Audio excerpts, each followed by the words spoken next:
ಪ್ರಿಯ ವೀಕ್ಷಕರೇ, ವಿರಾಮದ ನಂತರ ನಿಮ್ಮನ್ನು ಈ ಒಂದು ನಿಮ್ಮ ಪ್ರಶ್ನೆಗೆ ನಮ್ಮ ಉತ್ತರ ಈ ಕಾರ್ಯಕ್ರಮಕ್ಕೆ ನಿಮ್ಮನ್ನು ಸ್ವಾಗತಿಸ್ತೇವೆ.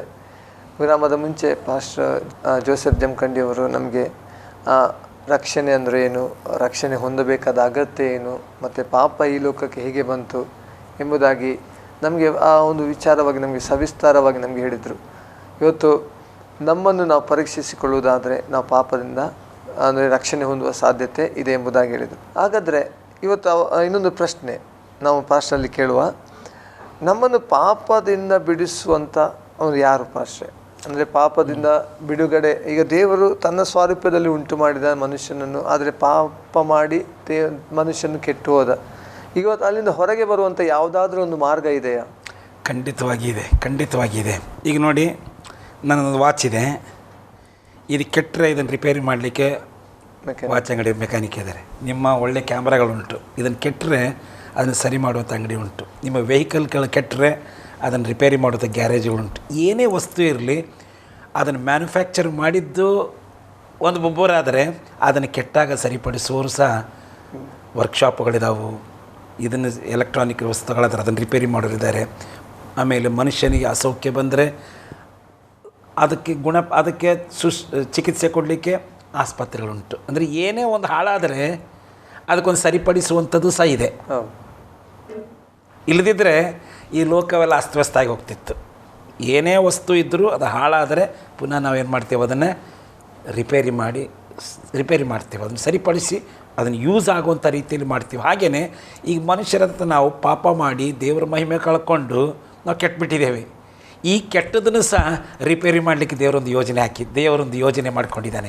ದೇವರೊಂದು ಯೋಜನೆ ಮಾಡಿದ. ಅದಕ್ಕಾಗಿ ನಾನು ದೇವರಿಗೆ ಸ್ತೋತ್ರ ಸಲ್ಲಿಸ್ತೇನೆ. ಆ ಯೋಜನೆ, ತನ್ನ ಮನಸ್ಸಿನ ಯೋಜನೆ ನಾವು ಆದಿಕಾಂಡದ ಪ್ರಾರಂಭದ ಅಧ್ಯಾಯದಲ್ಲೇ ಕಾಣ್ತೇವೆ. ಮನುಷ್ಯ ದೇವರಿಗೆ ವಿರೋಧವಾಗಿ ಪಾಪ ಮಾಡಿದ. ಅವನು ಓಡೋಗಿ ಮರದ ಹಿಂದೆ ಅಡಕ್ಕೊಂಡ ಭಯದಿಂದ. ಆಮೇಲೆ ಏನು ಮಾಡಿದ, ಅವನೇ ಮರದ ಎಲೆಗಳಿಂದ ತನ್ನ ನಗ್ನತೆಯನ್ನು ಮಾಡಿದ, ಅವನು ಮುಚ್ಚಿಕೊಂಡ ಅಂತ ಬೈಬಲ್ ಓದ್ತೇವೆ. ಆಮೇಲೆ ಅವನು ಭಯದಿಂದ ದೇವರ ಮುಂದೆ ಬರುವಾಗ ದೇವರು ಅವ್ರನ್ನು ನೋಡಿದಾಗ ಮೊದಲು ಮಾಡಿದಂಥ ಕೆಲಸ, ಪ್ರಾಣಿಗಳನ್ನು ವಧಿಸಿ ಅದರ ಚರ್ಮದಿಂದ ಅವರಿಗೆ ಅಂಗಿಗಳನ್ನು ಮಾಡಿ ತೊಡಿಸಿದನು. ಅದರ ಅರ್ಥ ಏನು?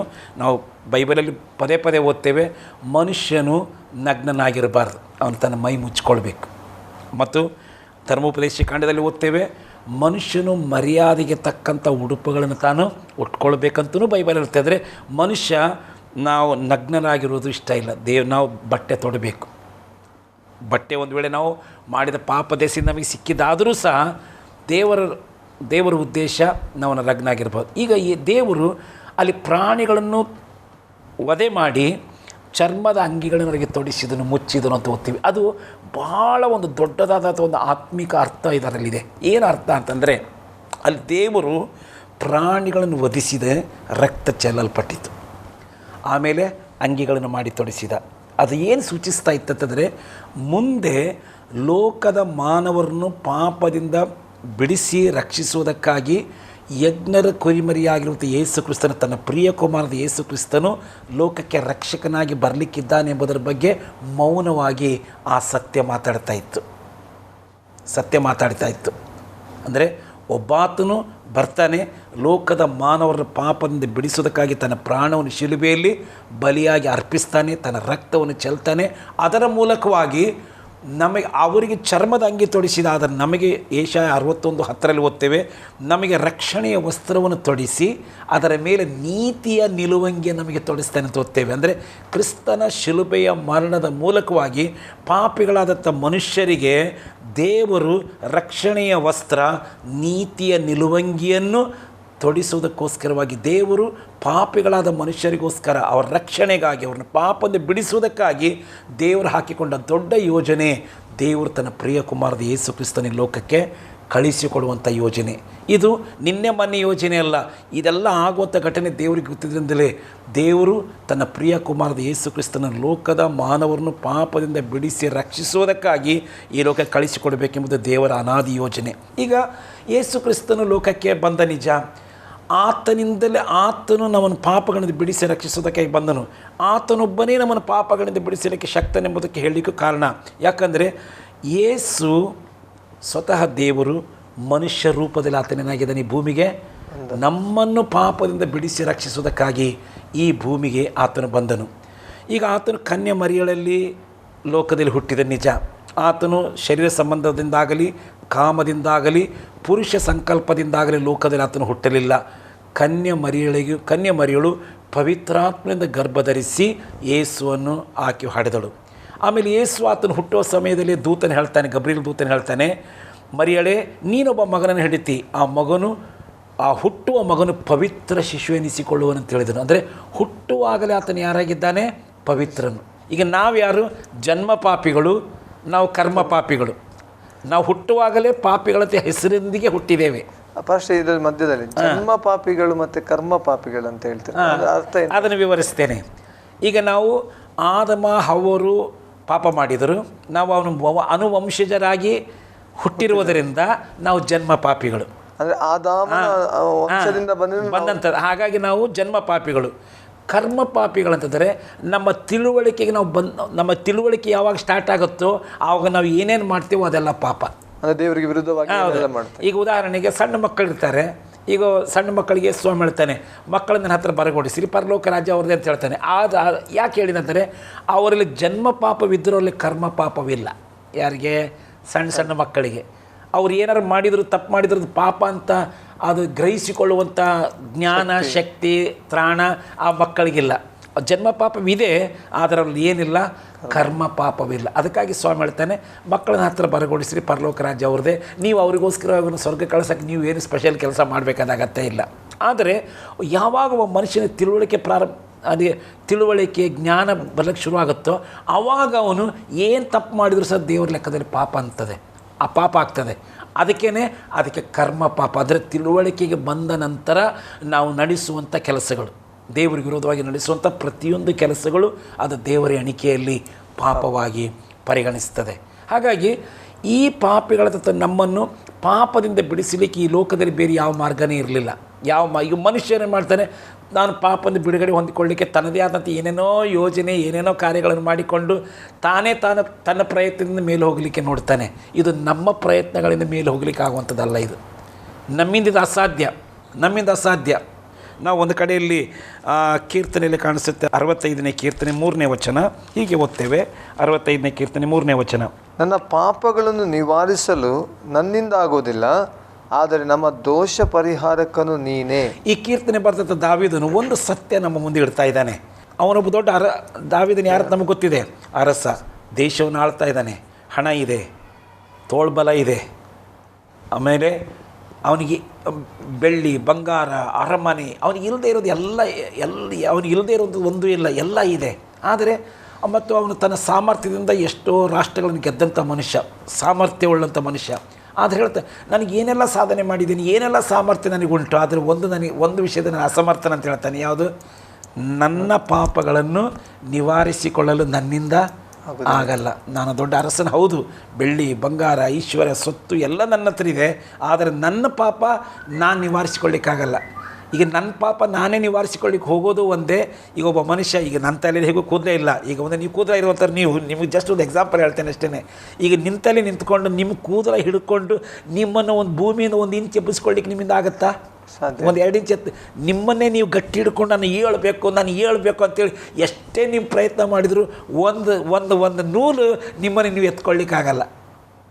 ಇದು ಹೇಗೆ ಅಸಾಧ್ಯನೋ ನಮ್ಮ ಪಾಪಗಳಿಂದ ನಮಗೆ ನಾವೇ ಬಿಡುಗಡೆ ಮಾಡಿಕೊಳ್ಳೋದು ಸಹ ಅಷ್ಟೇ ಕಷ್ಟ ಅಂತ ಬೈಬಲ್ ಓದ್ತೇವೆ. ಅದಕ್ಕಾಗಿ ದಾವೀದನು ಹೇಳ್ತಾನೆ, ನನ್ನ ಪಾಪಗಳು ನಿವಾರಿಸಿಕೊಳ್ಳಲು ನನ್ನಿಂದ ಆಗೋದಿಲ್ಲ, ಆದರೆ ನಮ್ಮ ದೋಷ ಪರಿಹಾರಕನು ನೀನೇ. ಹಾಗಾಗಿ ಇದು ಮನುಷ್ಯರನ್ನು ತನ್ನ ಪಾಪದಿಂದ ಬಿಡುಗಡೆ ಹೊಂದಿಕೊಳ್ಳಲಿಕ್ಕೆ ಅವನಿಂದ ಸಾಧ್ಯ. ಅದಕ್ಕಾಗಿ ದೇವರೇ ಇದಕ್ಕೊಂದು ಯೋಜನೆ ಮಾಡಿದ. ದೇವರು ತನ್ನ ಪ್ರಿಯ ಕುಮಾರದ ಯೇಸು ಕ್ರಿಸ್ತನನ್ನು ಈ ಭೂಮಿಗೆ ಮನುಷ್ಯ ರೂಪದಲ್ಲಿ ಅವನೇನೇನು ಮಾಡಿದ? ಕಳುಹಿಸಿದ. ಯೇಸು ಕ್ರಿಸ್ತನು ಆತನಿಗೆ ಹೆಚ್ಚು ಕಡಿಮೆ 2000 ವರ್ಷಗಳ ಹಿಂದೆ ಈ ಲೋಕದ ಮಧ್ಯಭಾಗದಲ್ಲಿರುವಂಥ ಇವತ್ತಿನ ಇಸ್ರೇಲ್ ದೇಶದ ಒಂದು ಪುಟ್ಟ ಗ್ರಾಮದಲ್ಲಿ ಬೆತ್ಲೆಹೇಮಿನಲ್ಲಿ ಆತನು ಮನುಷ್ಯ ರೂಪದಲ್ಲಿ ಆತನು ಹುಟ್ಟಿದ. ಆತನು ಹುಟ್ಟುವಾಗ ಪವಿತ್ರ ಶಿಶುವನಿಸಿಕೊಂಡೇ ಹುಟ್ಟಿದನು, ಅಂದರೆ ಪಾಪರಹಿತನಾಗಿದ್ದನು. ಇವತ್ತು ಲೋಕದಲ್ಲಿ ಪಾಪರಹಿತರಾಗಿ ಹುಟ್ಟಿದಂಥವ್ರೆ ಯೇಸು ಮಾತ್ರ. ಉಳಿದವರೆಲ್ಲರೂ ನಾವು ಜನ್ಮ ಪಾಪಿಗಳು. ಆತನೊಬ್ಬನೇ ಜನ್ಮ ಪಾಪಿ ಅಲ್ಲ, ಆತನಲ್ಲಿ ಯಾವ ಪಾಪವೂ ಇಲ್ಲ. ಅದಕ್ಕಾಗಿ ಆತನು ಮರಿಯಳಿಗೆ ದೂತನು ಹೇಳ್ತಾನೆ, ಹುಟ್ಟುವ ಶಿಶು ಪವಿತ್ರ ಶಿಶು ಎನಿಸಿಕೊಳ್ಳುವುದು. ಅದು ಒಂದು ಸೈಡ್. ಇನ್ನು ಯೇಸು ಸ್ವಾಮಿ ಲೋಕದಲ್ಲಿದ್ದಾಗ ಆತನಲ್ಲಿ ಯಾವತ್ತೂ ಪಾಪ ಮಾಡಲಿಲ್ಲ. ಯಾಕಂದರೆ ಆತನು ದೇವರೇ ಸ್ವತಃ ಮನುಷ್ಯ ರೂಪದಲ್ಲಿ ಇದ್ದ. ಮನುಷ್ಯ ರೂಪದಿಂದ ಪಾಪ ಮಾಡಲಿಲ್ಲ. ಆತನೊಬ್ಬನೇ ಇವತ್ತು ಇಡೀ ವಿಶ್ವದಲ್ಲಿ ಲೋಕದ ಜನಗಳ ಮುಂದೆ ಸವಾಲು ಹಾಕಿದವನು ಆತನೊಬ್ಬನೇ. ಏನಂತಂದರೆ, ನನ್ನಲ್ಲಿ ಪಾಪವನ್ನು ತೋರಿಸಿಕೊಡೋರು ನಿಮ್ಮೊಳಗೆ ಯಾರಾದರೂ ಇದ್ದೀರಾ ಅಂತೇಳಿ. ಇಂಥ ಸವಾಲನ್ನು ಸಮಾಜದ ಮುಂದೆ ಎಸೆದವನು ಯೇಸು ಅಲ್ಲದೆ ಬೇರೆ ಯಾರೂ ಇಲ್ಲ. ನನ್ನಲ್ಲಿ ಪಾಪವನ್ನು ತೋರಿಸಿಕೊಡು ನಿಮ್ಮೊಳಗೆ ಯಾರಿದ್ದರೆ ಆತನು ಜೀವಿಸುವಾಗಲೂ ಪರಿಶುದ್ಧನಾಗಿದ್ದನು. ಇನ್ನು ಆತನು ಸಾಯುವ ಸಮಯದಲ್ಲಿ ಆತನಿಗೆ ನ್ಯಾಯ ವಿಚಾರಣೆ ಮಾಡಿದಂಥ ಪಿಲಾತನೇನು ಹೇಳ್ತಾನೆ, ನೀವು ಆತನನ್ನು ಶಿಲುಬೆ ಹಾಕಿದ್ರೆ ಬಬ್ಬೆ ಹಾಕ್ತಾ ಇದ್ದೀರಿ, ಅವನಿಗೆ ಮರಣ ಶಿಕ್ಷೆ ವಿಧಿಸುವಂಥ ಯಾವ ಅಪರಾಧವನ್ನು ನಾನು ಅವನಲ್ಲಿ ಕಾಣಲ್ಲ ಅಂತ ಹೇಳ್ತಾನೆ. ಇನ್ನು ಒಂದು ಕಡೆಯಿಂದ ಪಿಲಾತನು ಯೇಸುವಿಗೆ ನ್ಯಾಯ ವಿಚಾರಣೆ ಮಾಡುವಾಗ ಪಿಲಾತನ ಹೆಂಡತಿಗೆ ರಾತ್ರಿ ನಿದ್ರೆ ಇಲ್ಲ. ಅವತ್ತು ಇದು ರಾತ್ರಿ ನ್ಯಾಯ ವಿಚಾರಣೆ ರಾತ್ರಿ ನಡೀತಾ ಇದೆ, ಅವಳಿಗೆ ನಿದ್ರೆ ಇಲ್ಲ. ತನ್ನ ಸೇವಕನ ಹತ್ತಿರಕ್ಕಂತ ಹೇಳ್ತಾಳೆ, ಪಿಲಾತನಿಗೆ ಹೋಗಿ ಹೇಳ್ರಿ, ಆ ಸತ್ಪುರುಷನ ಗೊಡವೆಗೆ ದಯಮಾಡಿ ನೀನು ಹೋಗಬೇಡ, ಯಾಕಂದರೆ ಅವನು ಸತ್ಪುರುಷನು, ಅವನು ಪರಿಶುದ್ಧನು, ಅವನ ಗೊಡವೆಗೆ ಹೋಗಬೇಡ. ಅಂದರೆ ಯೇಸು ಹುಟ್ಟುವಾಗಲೂ ಪರಿಶುದ್ಧನು, ಜೀವಿಸುವಾಗಲೂ ಪರಿಶುದ್ಧನು, ಸಾಯುವಾಗಲೂ ಆತನ ಎನಿಸಿಕೊಂಡ ಪರಿಶುದ್ಧನೇ ಆಗಿದ್ದನು. ಹಾಗಾಗಿ ಪಾಪಿಗಳನ್ನು ಪಾಪದಿಂದ ಬಿಡಿಸಲಿಕ್ಕೆ ಇನ್ನೊಬ್ಬ ಪಾಪಿಗೆ ಸಾಧ್ಯ ಇಲ್ಲ. ಈಗ ಒಬ್ಬ ಕುರುಡ ದಾರಿ ತೋರಿಸಲಿಕ್ಕಾಗಲ್ಲ. ಕುರುಡನಿಗೆ ದಾರಿ ತೋರಿಸಬೇಕಾದ್ರೆ ಒಬ್ಬ ಕಣ್ಣಿದ್ದವನೇ ಬೇಕು.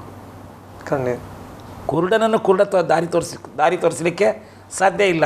ಕುರುಡನ್ನು ಹೋಗಬೇಕಾದ್ರೆ ಅವನಿಗೆ ಕಣ್ಣಿದ್ದವನೊಂದು ಸಹಾಯ ಬೇಕು. ಇವತ್ತು ನಾವು ಪಾಪಿಗಳು, ಲೋಕದಲ್ಲಿ ಎಲ್ಲರೂ ಜನ್ಮ ಪಾಪಿಗಳು, ಕರ್ಮ ಪಾಪಿಗಳು. ನಮ್ಮನ್ನು ಪಾಪದ ಬಿಡಿಸಲಿಕ್ಕೆ ಲೋಕದಲ್ಲಿ ಯಾರೂ ಇಲ್ಲಿರಲಿಲ್ಲ. ನಮ್ಮಷ್ಟಕ್ಕೆ ನಾವೇ ಬಿಡಿಸಿಕೊಂಡು ಆಚೆ ಹೋಗಲಿಕ್ಕೆ ನಮಗಿದು ಸಾಧ್ಯವಿರೋದಂಥ ಕೆಲಸ. ನಮ್ಮ ಈ ದುಸ್ಥಿತಿ, ನಮ್ಮ ಈ ನಿಸ್ಸಹಾಯಕತೆಯನ್ನು ದೇವರು ನೋಡಿ ಯೇಸುವನ್ನೇ ಭೂಮಿಗೆ ಮಾಡಿದ, ಕಳಿಸಿ. ಅದಕ್ಕಾಗಿ ನಾವು ಯೋಹಾನ 3:16 ಸುಂದರವಾದ ವಚನ, ದೇವರು ಲೋಕದ ಮೇಲೆ ಎಷ್ಟೋ ಪ್ರೀತಿಯನ್ನಿಟ್ಟು ತನ್ನ ಒಬ್ಬನೇ ಮಗನನ್ನು ಈ ಲೋಕಕ್ಕೆ ಕಳಿಸಿಕೊಟ್ಟನು. ಆ ಯೇಸುವನ್ನು ನಂಬುವ ಒಬ್ಬನಾದರೂ ಏನಾಗಲ್ಲ, ನಾಶವಾಗದೆ ಎಲ್ಲರೂ ನಿತ್ಯ ಜೀವನ ಪಡೆಯಬೇಕೆಂದು ಯೇಸುವನ್ನು ಕೊಟ್ಟನು. ಹಾಗಾಗಿ ಇವತ್ತು ದೇವರು ಲೋಕದ ಮಾನವರನ್ನು ಪಾಪವನ್ನು ಬಿಡುಗಡೆ ಹೊಂದಿಕೊಳ್ಳಲು ಆತನು ಕಳಿಸಿದ್ದು ಯೇಸು ಕ್ರಿಸ್ತನು.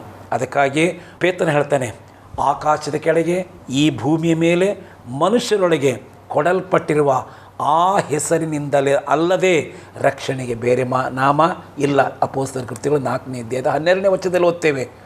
ಆಕಾಶದ ಕೆಳಗೆ ಈ ಭೂಮಿಯ ಮೇಲೆ ಮನುಷ್ಯರೊಳಗೆ ಕೊಡಲ್ಪಟ್ಟಿರುವ ಆ ಹೆಸರಿನಿಂದಲ್ಲದೆ. ಆ ಹೆಸರಿಗೆ ಅರ್ಥ ಏನಂತಂದರೆ, ಯೇಸು ಎಂಬ ಮಾತಿನ ಅರ್ಥ ಪಾಪಗಳಿಂದ ಬಿಡಿಸಿ ಕಾಯುವವನು, ರಕ್ಷಕ, ಅಥವಾ ಪಾಪದಿಂದ ನಮ್ಮನ್ನು ಯೇಸು ಎಂಬ ಮಾತಿನ ಅರ್ಥವೇ ಪಾಪದಿಂದ ಬಿಡಿಸ್ತಾನೆ. ತಾನು ಪಾಪದಿಂದ ಬಿಡಿಸಿದವರನ್ನು ತಾನು ತನ್ನ ಬಳಿಗೆ ಕರ್ಕೊಳ್ಳುವ ತನಕ ಈ ಲೋಕದಲ್ಲಿ ಕಾಯ್ತಾನೆ. ಅದೇ ಆ ಮಾತಿನ ಅರ್ಥ, ಯೇಸು ಎಂಬ ಮಾತಿನ ಅರ್ಥ.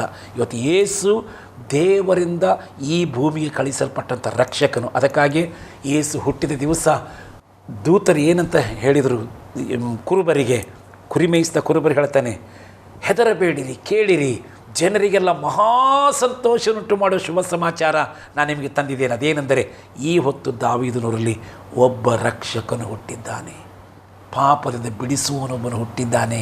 ನಿಮ್ಮನ್ನು ಪಾಪದಿಂದ ವಿಮುಕ್ತಿಗೊಳಿಸಿ ನಿಮ್ಮ ಬಾಳನ್ನು ಹರಿಸೋದಕ್ಕಾಗಿ ಒಬ್ಬನ ಲೋಕದಲ್ಲಿ ಹುಟ್ಟಿದ್ದಾನೆ ಎಂಬ ಸಂತೋಷದ ಸುದ್ದಿಯನ್ನು ಕುರುಬರಿಗೆ ತಲುಪಿಸ್ತಾರೆ. ಅಷ್ಟೇ ಅಲ್ಲ, ಮತ್ತು ಕುರುಬರು ಒಂದು ಹಾಡೇ ಹಾಡ್ತಾರೆ, ಮೇರಣ ಲೋಕದಲ್ಲಿ ದೇವರಿಗೆ ಮಹಿಮೆ, ಈ ಭೂಲೋಕದಲ್ಲಿ ಮನುಷ್ಯರಿಗೆ ಸಮಾಧಾನ. ಇವತ್ತು ಮನುಷ್ಯ ಪಾಪ ದೆಸೆಯಿಂದ ಸಮಾಧಾನ, ಶಾಂತಿ, ನೆಮ್ಮದಿ, ನಿರೀಕ್ಷೆ ಇಲ್ಲದೆ ಒದ್ದಾಡ್ತಾ ಇರುವಂಥ ಈ ಮನುಷ್ಯನಿಗೆ ಇವತ್ತು ಯೇಸು ನಿರೀಕ್ಷೆಯಾಗಿದ್ದಾನೆ.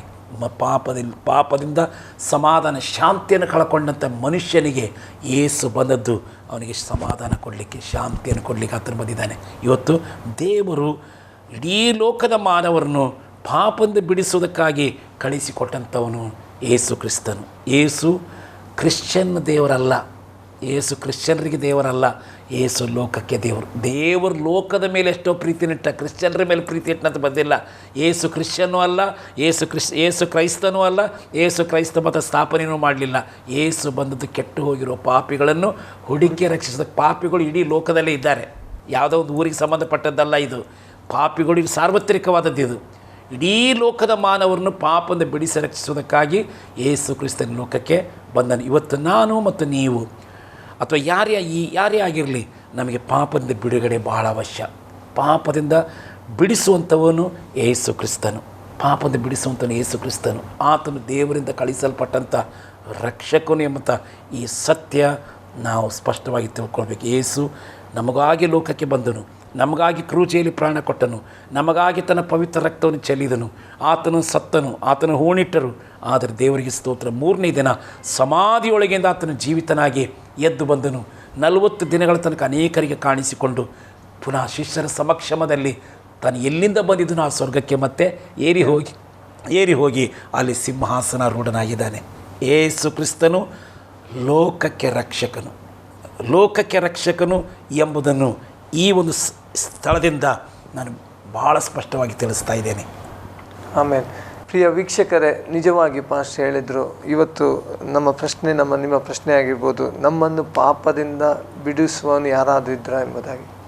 ಒಂದು ವೇಳೆ ನಿನ್ನಲ್ಲಿ ಪಾಪದ ಒಂದು ಚಿಹ್ನೆ ಅಥವಾ ಪಾಪ ಉಂಟು ಎಂಬುದಾಗಿ ಗೊತ್ತಾಗುವುದಾದರೆ, ನಾವು ತಿಳ್ಕೊಳ್ಳುವುದಾದರೆ, ನಿಜವಾಗಿ ನಮಗೆ ಲೋಕದ ರಕ್ಷಕನೊಬ್ಬನಿದ್ದಾನೆ, ಆತನ ಯೇಸು ಸ್ವಾಮಿಯಾಗಿದ್ದಾನೆ. ಆತನಿಂದ ಮಾತ್ರ ನಮಗೆ ಬಿಡುಗಡೆ ಸಾಧ್ಯ, ಆತನಿಂದ ಮಾತ್ರ ನಾವು ರಕ್ಷಣೆ ಹೊಂದಲಿಕ್ಕೆ ಸಾಧ್ಯ. ಇವತ್ತು ನಮ್ಮ ಮುಖ್ಯ ಸಬ್ಜೆಕ್ಟ್ ಆಗಿತ್ತು ರಕ್ಷಣೆಯ ವಿಷಯದಲ್ಲಿ.